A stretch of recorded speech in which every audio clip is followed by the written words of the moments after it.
Hey everybody, Nathan Ronen, CFA here with another update for Level 1, Level 2, and Level 3 candidates.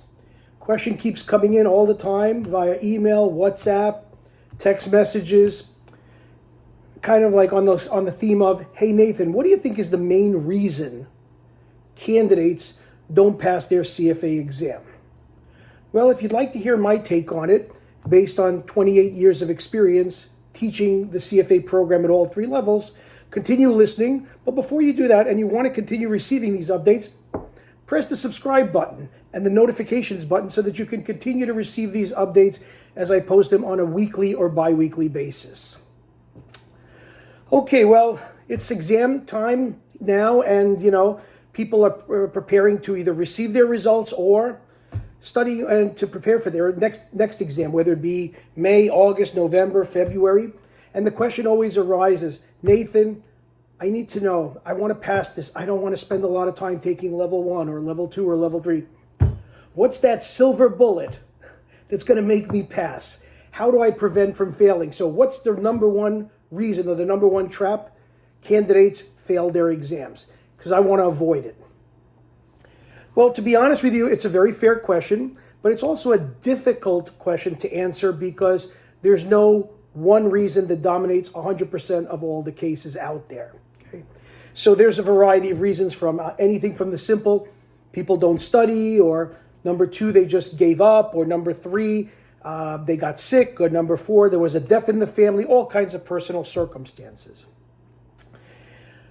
But over the years that I've been teaching, I've come to realize from the thousands and thousands of candidates that I've spoken to over the years and I've met with and I've taught, is that the main reason I find that people don't pass their CFA exam, especially on the first try, is because they use a DIY approach. DIY.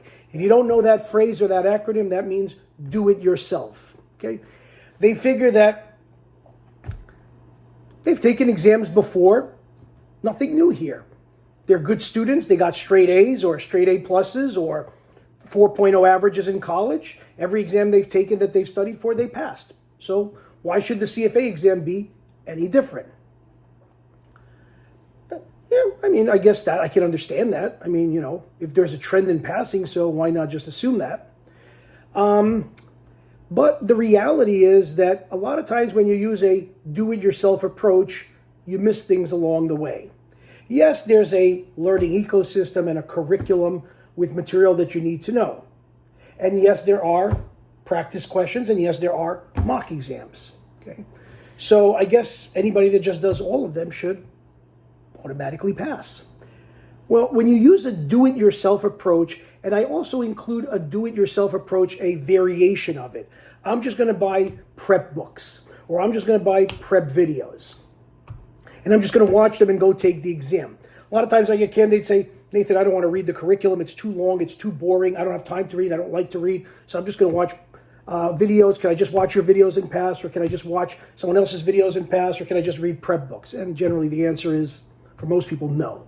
Okay, I wouldn't recommend that under any circumstances. But coming back to the DIY approach, the do-it-yourself approach, the CFA exam, especially Level 1 and Level 2, is 10 different topics.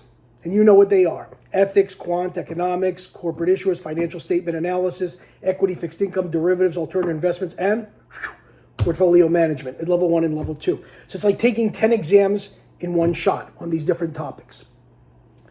And trying to master all of these materials individually is not a problem. It's putting it all together, integrating the concepts, integrating the learning outcome statements, integrating the readings, integrating the material that's presented in the curriculum, not learning everything compartmentalized. And when you do this on a do-it-yourself basis, you tend to study everything compartmentalized, and you tend to end up memorizing rather than understanding and applying.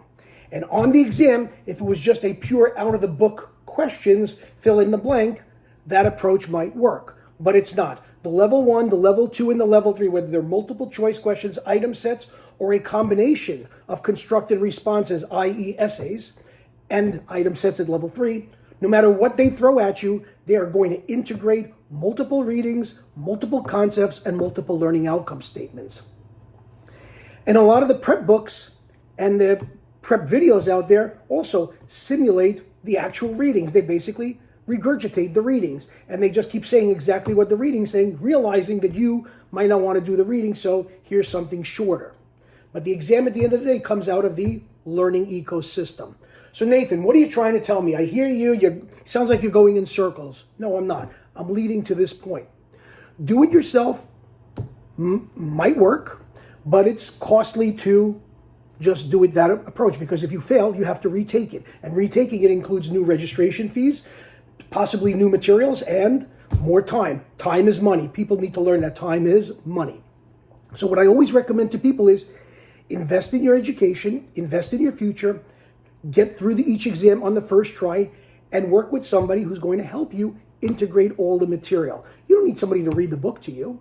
And that's why I encourage people to work with me, to use my program, to use my way of going through the curriculum, using my mock exams and my video lectures on each of the different topics in the level 1, level 2, level 3, and watch me not only summarize or go over, and many times, most of the time, in depth, the concepts, but how I integrate multiple topics from multiple readings from multiple parts of the program and bring them together so that you are elevated to the level of the real exam. And you're not just doing end of chapter questions, which are very linear, pinpointed questions to see if you read and understood what you read. My material is taking it to the next level, which is the exam level, and that's what you need when you are preparing for the exam. So I would say do it yourself is fine up to a certain point, but then integrate it with somebody that has a lot of experience with the exam process, with the material, with the program themselves, actually passed level 1, level 2, level 3, and got their charter, so that they can guide you to and mentor you to see the program the way you need to and bring everything together on exam day. If you're interested in that approach, it's not expensive. People are always worried about cost. Take a look at my website. I think that having access to the instructor is absolutely a phenomenal thing to have. Have somebody in your corner supporting you, being there for you when you have questions, and willing to explain things to you in an easier way than sometimes the curriculum might, and not getting frustrated and pulling your hair out at times. So if you're interested, take a look at my website, chalkandboard.org. That's CHALK and AND, board, BOARD. That's chalkandboard.org. I have samples of my videos there and also on my YouTube channel. But again, in a bottom line, do it yourself is fine, but be careful. If you got to retake it, do it yourself wasn't worth it. So have somebody, it's always good to have a coach, a mentor, a supporter, and somebody that knows the material and the program in your corner, helping you go through the process and bang, level 1, bang, level 2, bang, level 3, charter, thank you, move on with your life. That's what I want to help you do. Have a great day and good luck on your exams, good luck in your studying, or good luck in getting the results that you want on your exam. If you have any questions, reach out to me. You can either email me or text me. My number is on the website. Talk to you later. Bye.